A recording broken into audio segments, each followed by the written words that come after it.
You know, out of all the characters in Amanda the Adventurer, the Butcher has always been the most mysterious. What exactly is his connection to Amanda? Why do both Wooly and Amanda tremble at the mere mention of his name? Who is he and what is his true role on the Amanda show? Do not worry, young one, all these questions will be answered in this video. But here's the thing. There's already a popular theory about the Butcher's identity floating around, and for once, I actually agree with the community sentiment on this one. People have speculated the Butcher to be the doctor that placed Rebecca and Wooly into the show. Now, usually I would make the identity of the Butcher this big climactic reveal, and it would be the whole point of the video, but that's not the approach I'm taking this time around. Don't worry, we're still gonna go through all the clues and analyze the evidence and get to his identity, but I just think that there's so much more interesting things going on with him than just his identity. To be honest, I don't really have much new to contribute to the existing theories about who he might be. But this video isn't really about who the Butcher is. It's about why. Why is the Butcher even part of the show? What is his true purpose in the world of Amanda the Adventurer? Yeah, I'll do you one better. Who's the Butcher? I'll do you one better. Why is The Butcher. What? Sounds like a simple question, but trust me, there's something much bigger and darker here than you could ever expect. So buckle up, because I believe I figured out not only who the Butcher is, but exactly what his dark role is on the show. But I guess I should really refer to him by his name. Larry. The Butcher is definitely one of the strangest characters in Amanda the Adventurer. I mean, he's always been. He appears rarely, and when he does, Amanda is always unsettled by his presence. What's something that scares you? I don't want to talk about it. Some people. Who is someone you trust? That's a terrible thing to say to me. The Butcher has always piqued my curiosity because Amanda and Wooly in particular are always afraid of him. And he's always seen chopping meat, which is interesting because Amanda the Adventurer has always had this weird obsession with meat and specifically showing very graphic clips of meat throughout the show, which raises the question, how exactly is the constant imagery of meat and the meat man connected? Well, keep that question in mind, we'll get to it later. But first, I want to crack the case of his identity. Check out this moment from the tape, We Can Fix It. Close your eyes. Count down from 10. You may feel this pinch. Similar to this moment from the first game I talked about in my Who is Wooly video, this sounds a lot like something a doctor would say to comfort a child who's about to enter surgery, which means that the meat man must be some kind of doctor. Now, you guys already know where I'm going with this. Given Amanda's intense fear of the meat man, then we can probably conclude that he must have been Rebecca's doctor, the person that put her in the tapes, but not just a regular doctor, a specific kind of doctor that Hamlin would employ for their nefarious intentions with Rebecca. A chief neurosurgical officer. That's right, remember this weird credit that appears in the first game? Now, I always suspected this person to be the doctor that operated on Rebecca, but now it all makes sense. The reason he's specifically credited is because he's in the show. He's the Butcher, he is Larry Smith. Normally, this is where I would wrap up the theory since we figured out who the Butcher is, but then I got an itch.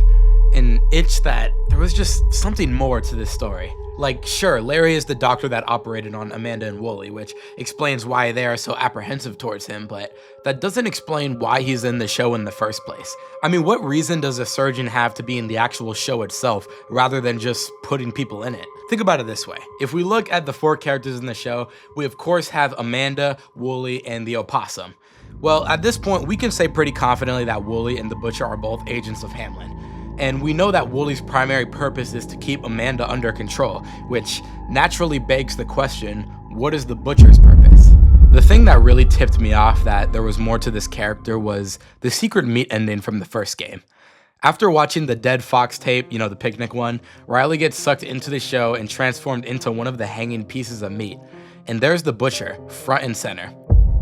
You know, there's a lot of things going on in this ending, but most importantly, this ending hints that the Butcher is more than just a background character. He seems to have a specific purpose for being in the show as some kind of gatekeeper for entrapped souls. Now, if that all sounds a little crazy, it's because it is. But hear me out. This is my theory. The most notable thing about the meat ending is it tells us this simple fact. Whenever an unsuspecting soul is trapped in the show, the meat man is the very first person they come across. In the case of the meat ending, it's the playable character Riley being sucked into the show, but we can safely assume that this also applies to the missing kids who get sucked in. And considering that there's a bunch of pieces of meat alongside Riley when she enters the show, we can also assume that these are probably the most recent victims that are children that were recently watching the show. I mean, think about it. Do you think it's any coincidence that the tape playing right before this ending is the episode where the fox gets caught in the bear trap?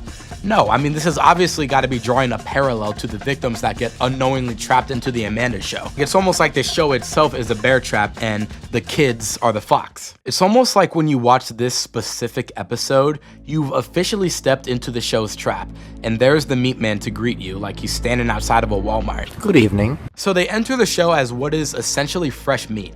What if the butcher plays some kind of transitionary role?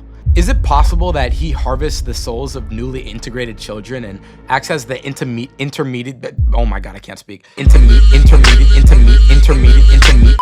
Acts as some kind of intermediary between Hamlin and the demons like Balam? Now, I know that sounds wild, but this idea is further backed up by biblical ideas about meat that trace back to the Old Testament. Remember, I mentioned that this show is always obsessed with showing images of meat and often animals in distress. And we know the Amanda creators love their folklore and biblical influences, so this is no different. In the Old Testament, offering animal meat as a sacrifice was a way to atone for sins. The act of offering meat to divine power was a way to purity and redemption. In this case, the divine power would have to be the demonic forces that Hamlin summoned. So, what I'm really trying to say here is that while Hamlin is the corporation responsible for the missing kids that watch the Amanda show, the butcher is the one actually doing the grunt work and preparing the souls to be sacrificed to the entities. The reason that Amanda and Wooly are so uneasy by him is because they were essentially patient zeros of this horrific process. I've always wondered what was up with this show's meat imagery, but now it all makes sense.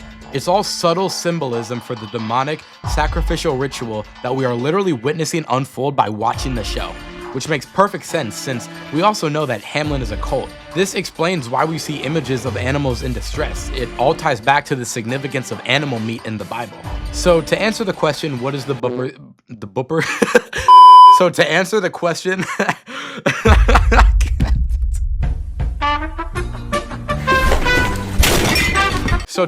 question, what is the butcher's purpose? If Wooly's goal is to maintain control over Amanda, the butcher's role is to maintain control over all the new souls that enter the show, the missing kids. Well, that's what I think anyway. One of the best parts of these theories is that you guys can build on my ideas and even counter them. So if you have any ideas, let me know what you think in the comments. But that's gonna have to be a case closed on the butcher, which means we only have one character left to tackle. Now, I've avoided talking about him this entire time, but I think I saved the best for last on this one because the opossum is easily the trickiest of them all. If you wanna see that, you already know what time it is. 1,000 likes, baby boy. But that's pretty much gonna be a wrap on the butcher. This was more of a shorter bonus video compared to my last two projects, which were these huge sweeping theories, but honestly, I think it's good to have some more compact theories in between my bigger ones, so I don't leave you guys hanging for too long. If you guys enjoy the shorter videos and want to see me cover more Amanda the Adventurer, the best way to let me know is by giving that like button a big ol' smack, and of course, subscribe to join the squad.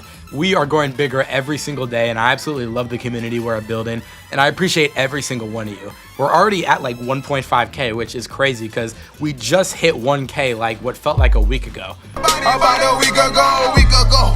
I mean, shit, we might take over YouTube. Mr. Beast better look out.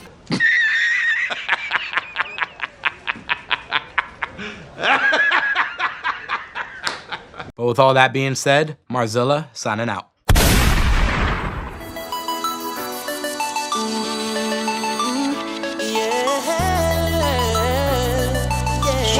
So.